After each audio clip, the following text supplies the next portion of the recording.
कलसूम बचपन से ही सुलझी हुई लड़की थी। वो मौलवी साहब की इकलौती बेटी थी। जब वो जवान हुई तो उसकी खूबसूरती के चर्चे पूरे गांव में होने लगे। एक रईस का बेटा उस पर अपना दिल खार बैठा। वो खुद ऐसी महफिलों की जीनत बनता था जहां शराब नोशी आम थी और उसके औरतों के साथ नाजायज़ तल्लुकात थे। जब उससे उसके दोस्त ने पूछा कि तुम तो एक रंगीन मिजाज आदमी हो, फिर तुझे इमाम मस्जिद की बेटी ही क्यों पसंद आई, उसने जवाब दिया कि ये सब चीज़ें तो मैं दिल बहलाने के लिए करता हूँ, मगर इनको मैं अपने घर की जीनत नहीं बना सकता। उसके दोस्त ने कहा कि अगर तुम उस लड़की को अपनाना चाहते हो तो तुझे ये सब छोड़ना पड़ेगा। ये सुनकर रईस के बेटे को गुस्सा आ गया। उसने अपने दोस्त से कहा कि मेरे मामलात में बोलने की ज़रूरत नहीं है, मैं वही करूँगा जो मेरा दिल करेगा। रईस का दोस्त उसी के खर्चे पर ही पल रहा था। उसने दिल में सोचा कि ये तो अकल का अंधा है ही, अगर मैं इसे नाराज़ कर बैठा तो मेरा तो खर्चा पानी बंद हो जाएगा। उसने रईस के बेटे से कहा कि यार मैं तो मजाक कर रहा था, तुम बिल्कुल ठीक बात कर रहे हो। रईस के बेटे ने अपनी माँ को इमाम मस्जिद के घर भेजा ताकि वो उसके रिश्ते की बात कर सके। इमाम मस्जिद ने कहा कि मुझे सोचने का वक्त चाहिए, मैं अपनी बेटी की मर्ज़ी ज़रूर पूछूंगा। मौलवी साहब अपनी बेटी के पास आए और कहा कि गांव के रईस की बीवी अपने बेटे के रिश्ते के लिए हमारे घर आई थी, मैं तुमसे तुम्हारी मर्ज़ी पूछना चाहता हूँ। कलसूम ने कहा कि अब्बा जान, वो एक अय्याश और बदकार इंसान है, अगर आप मेरी मर्ज़ी पूछना चाहते हैं तो मैं ऐसे शख्स की शरीके हयात नहीं बन सकती। मौलवी साहब ने कहा कि बेटी, तुमने मेरे दिल की बात कर डाली, मुझे भी वो आदमी पसंद नहीं है, मैं बस ये देखना चाह रहा था कि तुम कौन सा फ़ैसला करती हो। कुछ दिन बाद रईस के बेटे ने अपनी माँ को दोबारा मौलवी साहब के घर भेजा। मौलवी साहब ने साफ इनकार कर दिया। उसकी माँ वापस घर लौट गई और अपने बेटे को सब बता दिया। रईस का बेटा गुस्से से पागल हो गया। उसने अपनी माँ से कहा कि उस लड़की ने मुझे ठुकरा कर बहुत बड़ी गलती कर दी, मैं उसको ज़माने में जलीलो रुसवा कर दूँगा। उसकी माँ ने उसे समझाया कि बेटा, आज अगर तुम एक सुलझे हुए इंसान होते तो वो लड़की तुझे किसी सूरत भी इनकार ना करती। हमारे पास मालो दौलत भी है, एक अच्छा घर भी है, मगर एक औरत मालो दौलत और घर को बाद में देखती है, पहले यही चीज़ देखती है कि वो आदमी कैसा है जो उसका हम सफ़र होगा। रईस के बेटे को अपनी माँ पर भी गुस्सा आया। वो सच्चाई सुनने का आदी नहीं था। एक दिन कलसूम गली से गुजर रही थी कि अचानक ये उसके सामने आ गया। उसने कलसूम से कहा कि अब ज़िल्लत उठाने के लिए तैयार हो जाओ, मैं तुझे बदनाम करने में कोई कसर नहीं छोड़ूंगा।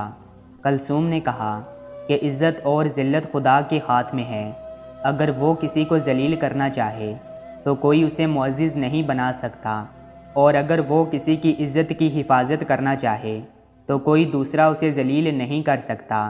ये कहकर कलसूम चली गई, मगर रईस का बेटा अब कलसूम को बदनाम करने के मंसूबे सोचने लगा। वो कलसूम को जलील करने के लिए अजीबो गरीब मंसूबा बना रहा था। कभी वो खुद से ख़त लिखकर ये मशहूर कर देता कि ये कलसूम ने मुझे ख़त भेजे हैं। कभी वो कलसूम पर झूठे इल्ज़ाम लगाता कि वो मुझे रात को अकेले में मिलने आती है। उससे जो हो सकता था उसने किया, मगर गांव के सब लोग जानते थे कि ये सिर्फ इल्ज़ामात हैं, इनका हकीकत से कोई तल्लुक़ नहीं। एक दिन मौलवी साहब अपने चचा ज़ाद भाई के बेटे की शादी में शिरकत करने के लिए दूसरे गांव गए। कलसूम और उसकी माँ भी मौलवी साहब के साथ ही थीं। एक हफ्ते बाद मौलवी साहब का ख़ानदान वापस आया तो कलसूम को पेट में हल्का सा दर्द महसूस हुआ। मौलवी साहब गांव के एक हकीम के पास गए तो उसने कुछ अद्वियात दे दी और मौलवी साहब को तसल्ली दी कि आपकी बेटी जल्द ठीक हो जाएगी। 5 महीने बाद कलसूम को दोबारा दर्द हुआ। इस दफ़ा बहुत शदीद दर्द था, जिसकी वजह से कलसूम बेहोश हो गई। कलसूम का पेट फूल चुका था। मौलवी साहब कलसूम को दोबारा हकीम के पास ले गए तो हकीम ने दावा कर दिया कि कलसूम हामला हो चुकी है, क्योंकि पेट के अंदर बच्चा हरकत करता दिखाई देता है। ये वो दौर था जिसमें अल्ट्रासाउंड और एक्सरे की सहूलत मौजूद नहीं थी। मौलवी साहब शर्म से पानी पानी हो गए और कलसूम को साथ लेकर घर रवाना हुए। रईस का बेटा हकीम के पास आया اور اس سے دریافت کیا کہ مولوی صاحب کی بیٹی کو کیا تکلیف ہے۔ حکیم نے رئیس کے بیٹے کو سب بتا دیا۔ رئیس کے بیٹے کی خوشی کی انتہا نہ رہی۔ وہ تو اسی موقع کی تلاش میں تھا کہ کسی طرح کلثوم کو بدنام کیا جا سکے۔ اس کے دماغ میں ایک شیطانی ترکیب آئی۔ اس نے سارے گاؤں میں یہ خبر پھیلا دی۔ مولوی صاحب کا جھکا ہوا چہرہ دیکھ کر سب سمجھ گئے۔ انہوں نے نہ صرف مولوی صاحب کو مسجد کی امامت سے ہٹا دیا بلکہ یہ مطالبہ بھی کیا کہ 2 دن کے اندر وہ گاؤں چھوڑ کر چلا جائے، کیونکہ ہمارے گاؤں میں ایسے بے حیا لوگوں کے لیے کوئی جگہ نہیں ہے۔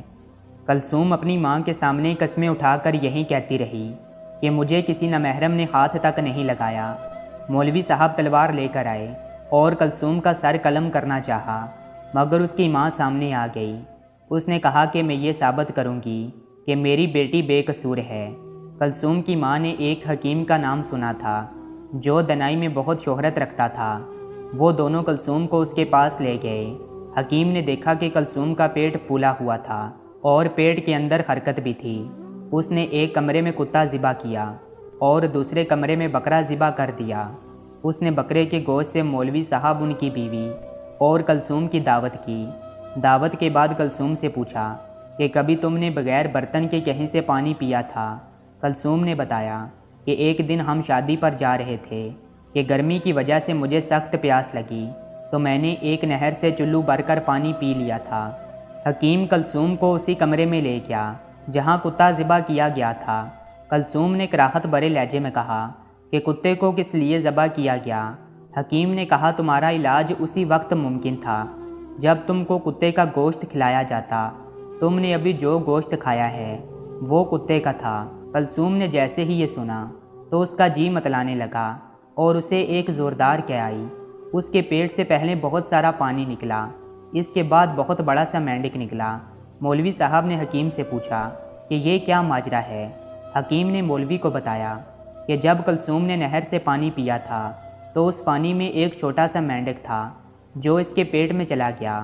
وہ پیٹ میں ہی پرورش پاتا رہا اور جب وہ پورا مینڈک بن گیا تو پیٹ پھولنا شروع ہو گیا، بالکل اسی طرح جیسے ایک عورت امید سے ہو۔ اس کے بعد پورے گاؤں والوں کو جب اس حقیقت کا پتہ چلا تو وہ مولوی صاحب سے معافی مانگنے ان کے گھر آئے، مگر اس واقعے کے بعد مولوی صاحب پوری زندگی اپنی بیٹی سے معافی مانگتے رہے کہ بیٹی مجھے معاف کر دینا، میں نے تمہارے کردار پر شک کیا تھا۔